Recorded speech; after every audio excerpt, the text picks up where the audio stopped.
법인은 정말 잘만 활용하면 명약이 될 수 있어요. 잘못 활용하면 독약이 될 수 있는 거예요. 그래서 외부 컨설팅 업체들이 쉽게 접근을 했는데 지금은 여러 가지 경우의 수가 있어가지고 좀 선수들이 아니면 더 세금이 더 많이 나올 수도 있어요.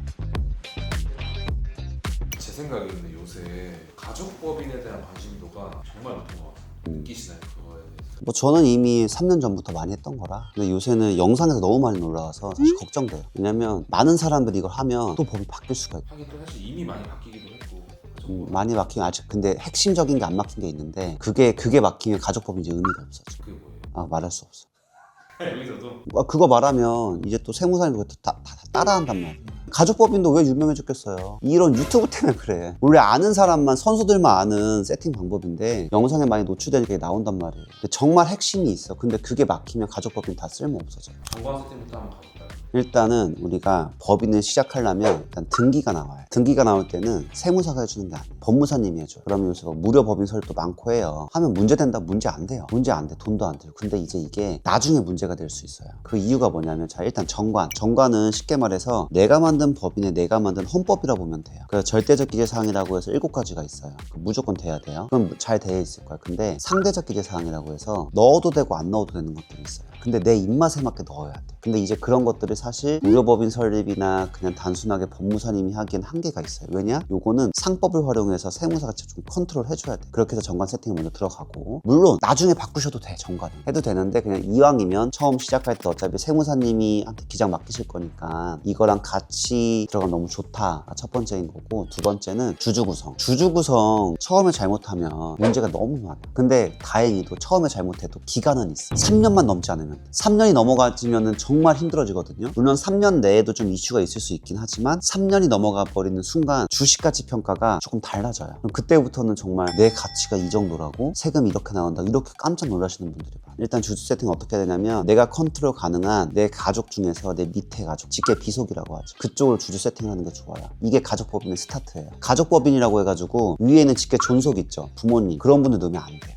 오늘 넣는 분들 계시지 않나요? 넣으면은 이제 그건 가족법인이 아니에요. 왜 그러냐면 가족법인의 핵심은 세금의 끝을 알아야 돼. 세금의 끝이 뭐죠? 상속이죠. 상속이죠. 부모님이 저보다 먼저 돌아가실 거잖아요. 그러면 부모님이 내가 만든 법인에 주주로 들어가 있으면 내가 운영을 해야 되는 법인이고 부모님은 없으셔도 이 법인이 잘 운영되는 건데 돌아가실 때 이거에 대한 세금을 내야 돼. 이렇게 아래 내려올 때 어차피 한 번 더 나오는구나. 그렇죠. 그래서 세금의 절세 핵심은 부의 이전에 계속 내려줘야 돼. 올리면 안 돼요. 내려줘야 돼. 그게 부모님 넣는 경우들을 보면은 아예 모르시는 분은 안 넣거든요. 근데 조금 아시는 분들은 인당 2천만 원까지 분리가 되는 거 아니냐 배당. 그러면 주주 많으면 좋은 거 아니냐라고 하는 분들 때문에 부모님 넣으신 분들이 있어요. 의미 없어. 제발 안 했으면 좋겠어요. 주식 가지고 오는 게 더 힘들어요. 세금 더 많이 나오고. 차라리 내가 결혼도 안 했고 그냥 뭐 혼자다. 그럼 그냥 단독 주주 하세요. 굳이 부모님 넣어서 주주 여러 명 분산하는 게 더 세금 리스크가 높아요. 그래서 이제 가족법인은 직계 비속, 즉 자녀 위주로 만든 법인 세팅이 가족법인이라고 보시면 돼요. 배우자는? 배우자도 좋죠. 그러면은 몇 프로 이렇게 하실 건지도 자식 하나든 둘이든 상관없어요. 그 자식의 총 비율이 49% 안에서 해결하면 돼요. 49% 내에서 자녀 1, 2, 3, 4, 뭐 이렇게 있는 사람들을 그냥 이렇게 분산하면 되고 왜냐면 자녀 비율이 50%, 51%가 돼버리면은 그 법인 자체가 뭔가 할 때 되게 힘들어져. 차량을 넘기더라도 하거나 과점주주가 자녀가 돼버리면은 승계도 안 되는 경우도 많고 대출받을 때도 좋지 않고 그래서 과점주주는 이제 본인, 즉 대표님이 하시는 게 가장 좋습니다. 예전에는 한 3년 전이에요. 3년 전에는 원래 가족법인은 이런 거였어요. 자녀 1%만 주자였어요. 왜냐면 그때는 차등 배당이 가능해가지고 차등 배당이 뭐냐면 원래는 1대 99면 균등 배당 주주의 원칙이라고 해가지고 1%의 주주는 1% 배당만 받는 게 원칙이에요. 근데 차등 배당은 나머지 주주가 오케이 하면 이 1% 주주한테 100%를 줘도 돼요. 그래서 지금 1% 주주가 다른 소득이 없네? 그럼 배당을 왕창 줘도 세금이 적게 나올 수 있거든요. 요게 많이 유행했었는데 3년 전에 법이 바뀌었어요. 근데 중요한 거 차등 배당이 안 된다는 게 아니에요. 많이들 오해해요. 안 된다고. 안 된다는 게 아니에요. 가능해요. 다만 초과분에 대해서는 증여세가 나오는 거예요. 그럼 요것도 사실 시뮬레이션 돌려보면 증여세를 낸다고 하더라도 자녀한테 이전하는 게 좋을 수도 있긴 하거든요. 근데 이건 조금 심화된 컨설팅이고 그냥 가장 깔끔하게 하려면은 자녀 지분을 아예 확 높여버리는 거예요. 근데 맥스는 49%, 50% 넘지 않게. 활용도가 좀 난이도가 올라갔다고 해야 되나? 그렇죠. 난이도가 좀 올라가지. 차등 배당했을 땐 너무 간편했는데 그래서 외부 컨설팅 업체들이 쉽게 접근을 했는데 지금은 여러 가지 경우의 수가 있어가지고 좀 선수들이 아니면 더 세금이 더 많이 나올 수도 있어요. 그럼 지금 가족법인 핵심은 뭐라고 생각하세요? 지금은 대출이 많이 막혔잖아요. 부모의 자금을 대출 형식으로 해서 법인의 시드머니 만드는 작업이 좀 핵심이라고 봐요. 그리고 그 시드머니를 활용해서 뭔가 여러 가지 사업을 할 수도 있거든요. 사업이 될 수도 있고 부동산 구매할 수도 있고 그게 사실 꽃이에요. 그 행위까지 이어져 가요. 근데 이제 여기서 이슈될 거 하나는 우리 이제 법인 설립할 때 직원들 잘해주려고 지분 주는 경우 있거든요. 그거 절대 하면 안 돼. 왜요? 줄 수도 있잖아요. 줄 수도 있지, 뭐 이제 로열티 개념으로. 근데 주식 가치라는 게 1%가 몇십억이 될 수도 있는 거거든요. 그러면 이 직원한테 내가 10%를 줘, 예를 들어. 근데 그 가치를 지금 산정할 수가 없단 말이에요. 그럼 내 딴에서는 세무사가 1%만 줘도 많다고 했는데 10%를 주네? 되게 생색낸 거죠. 근데 그 직원은 종이 쪼가리 주는 거예요. 진짜 의미가 없어요. 나는 되게 생색내서 10% 주는 건데 그 직원은 별로 고마워하지가 않아요. 그렇게 복지라고 생각하면 복지가 아니야. 차라리 초반에는 주식을 주는 게 아니고 뭐 상여를 준다든지 그런 복지 혜택을 더 주는 게 낫지, 주식을 주는 건 처음에는 좋지도 않고 나중에 됐네? 이게 종이 호랑이가 돼버릴 수가 있어. 그래서 지분은 정말 설정 잘 하셔야 된다라는 걸 나중에 되찾아올 때 고생하는 분 정말 많아요. 그리고 제가 요새 그걸 주력으로 하는 컨설팅이에요. 대체적으로 맞아요. 그래서 일단은 이 가족법인을 활용하는 거는 다음 영상에서 하여간 좀 후반부에 좀 말씀을 드리고 좀 얘기할 게 되게 길어요. 그럼 좀 초반에 일단 다시 돌아오면 주주 세팅됐죠. 좀 자본금 얘기돼요. 자본금이 지금은 조건이 없어요. 100만 원만 있어도 할 수 있어. 10만 원만 있어도 할 수 있어. 근데 여기서 이 개념을 이해하면 절대로 이렇게 법인 세팅은 안 해요. 자, 일단 자본금은 뭐냐? 법인은 법으로 태어난 인격체예요. 새로 태어난 인격체죠. 뭔가 돈이 있어야 돼, 시작하려면. 그 법인의 돈을, 시작하는 돈을 자본금이라고 보면 돼요. 그래서 우리가 이렇게 그림을 그려. 이거 꼭 이해해야 돼요. BS가 뭐의 약자냐면 밸런스 쉿이에요. 밸런스가 맞는 장표야. 한국말로 대차대조표.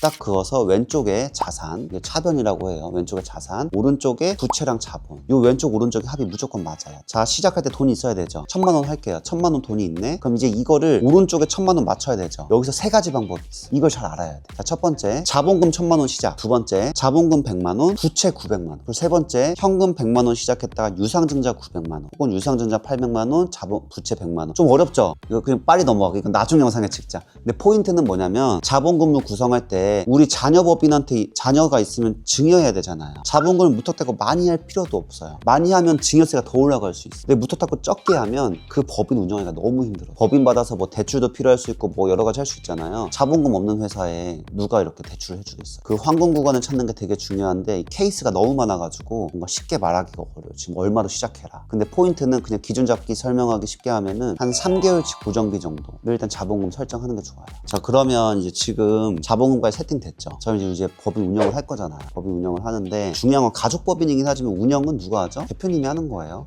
요 구조도 알아야 돼. 2등분 해가지고 가족법인 핵심은 주주의 주인이 자녀가 있다는 거예요. 옆에 있는 운영진은 대표자 이사거든요. 그럼 대표님이 하셔야 돼요. 대표자에 뭐 자녀 넣으면 안 돼요. 그럼 그렇게 운영을 해서 돈을 벌잖아요. 이제 벌면 법인세 적게 내려고 큰 노력을 할 필요가 없어. 법인세는 어차피 2억까지 10%, 200억까지 20%밖에 안 나와. 심지어 급여 안 받으면은 4대 보험료도 안 나와요. 근데 여기서 좀 했으면 좋을 게 뭐냐면 3년 내에 벤처를 받는 게 좋아요. 벤처 인증을 받으면 그 세금에서 또 50% 감면이. 근데 이건 3년 내에 받아야 의미가 있는 거라서 벤처 인증 하나 받아서 법인세 좀 줄이고, 그럼 그 줄인 세금들이 결론은 돈이 쌓일 거잖아요. 그럼 그 잉여금이라는 게 생겨요. 잉여금을 제가 지방이라고 표현을 해. 사람도 나중에 지방 너무 많이 쌓이면 살 뺄 때 힘들죠. 법인도 마찬가지. 이 잉여금을 조금씩 빼줘야 돼요. 그럼 빼줄 때 아까 얘기했죠. 급여 안 받으면 건보료 안 나간다. 근데 급여를 전략적으로 세팅을 할 필요가 있어요. 자, 예를 들어서 이런 분들이 있어요. 법인 설립했는데 저는 이 법인으로 계속 활용할 거지 전 돈 필요 없어요. 그런 분도 급여 세팅을 해야 된다. 왜? 만약에 그 사람이 개인 재산들이 좀 있네. 건보료 꽤 나오거든요. 지역 가입자가 되면 재산이 잡히기 때문에. 근데 그걸 의도적으로 직장 가입자로 바꾸는 거예요. 급여 한 50만 원만, 건보료 한 달에 몇만 원밖에 안 나와. 이게 엄청난 꿀팁이긴 해요. 근데 언젠가는 50만 원 높여야 될 때가 와요. 돈이 많이 쌓이면 돈 빼줘야 되는데 급여가 기반으로 돼야지 나중에 퇴직금도 많이 빼올 수가 있어요. 그래서 그런 것들이 좀 이제 생애 주기가 있어. 처음에는 법인카드 쓰는 것부터 시작해서 급여 세팅, 배당 어떻게 받을지, 그리고 장기적으로는 퇴직금 어떻게 받을지, 그리고 그 사이에 여러 가지 컨설팅들이 있어. 대표적으로 우리 주식을 활용하는 것들, 주식을 법인이 사요. 자기 주식이라고 해. 소가 그래. 그럼서도 세금 줄이는 방법들 여러 있거든요. 그런 것들은 차근차근 하나씩 하시면 됩니다. 자, 요새 대출이 많이 막혔잖아요. 그래서 많은 분들이 아시는 게 자녀한테 한 2억 1,700은 무이자로 줘도 된다라고 많이들 알고 계세요. 그래서 더 많이 알고 계시는 분들은 그 2배도 알고 있어요. 근데 조금 더 많이 알고 계시는 분들은 그걸 10배도 주는 방법을 알고 있어요. 21억 7천만 원까지는 법인에 무이자로 빌려줄 수도 있어요. 사실 좀만 더 활용하면 42억도 빌려줄 수 있어요. 중요한 건 무이자예요. 근데 핵심은 자, 40억을 빌려줘요. 이거 법인이 채권에 넣어. 5% 이자만 받아요. 그것만 해도 얼마예요? 장난 아니네. 2억이잖아. 가만히 있는데. 이러면서 부의 이전이 계속 이어지는 거예요. 근데 법인을 활용하면 이런 식도 세팅이 가능한 거예요. 사실 이제 시드머니 이렇게 생기면 이걸로 레버리지 활용해서 못할 게 아무것도 없어요. 많은 걸 할 수 있어. 주식도 할 수 있고 건물도 할 수 있고 이제 법인으로 코인도 할 수 있잖아요. 그래서 이제 우리 자본주의 사회에서는 제일 중요한 게 시드머니예요. 내가 수익률을 10%라 가정을 해도 1억의 10%랑 100억의 10%는 천지 차이거든요. 근데 이 가족법인을 활용했을 때 이 금액을 무이자로 빌려줄 수 있는 걸 적극 활용하면 자본주의를 정확히 이해하고 이걸로 눈덩이를 만드는 스노우볼 효과가 생기겠죠. 이렇게 좀 활용을 많이 해보시면 좋을 것 같아요. 근데 이제 이게 아직 막히기 전이에요. 막힐 수도 있어요. 왜냐면 요새 이거 너무 많이. 그러니까 지금 이 영상 보시면 제가 그냥 겉핥기만 하고 있어요. 근데 겉핥기 하기에도 너무 내용이 말하고 싶은 게 너무 많아. 그럼 이 말은 뭐냐면은 법인은 정말 잘만 활용하면 면역이 될 수 있어요. 잘못 활용하면 독약이 될 수 있는. 왜냐면 법인 돈인데 최악의 케이스. 법인세 내고 급여 왕창 받네. 법인세 내지, 건보료 내지, 소득세 왕창 내지. 의미가 없어져. 잘만 활용하면 정말 좋은 게 법인이거든요. 그래서 법인 운영하시는 분들인데 내가 급여 기준 잘 모르겠다.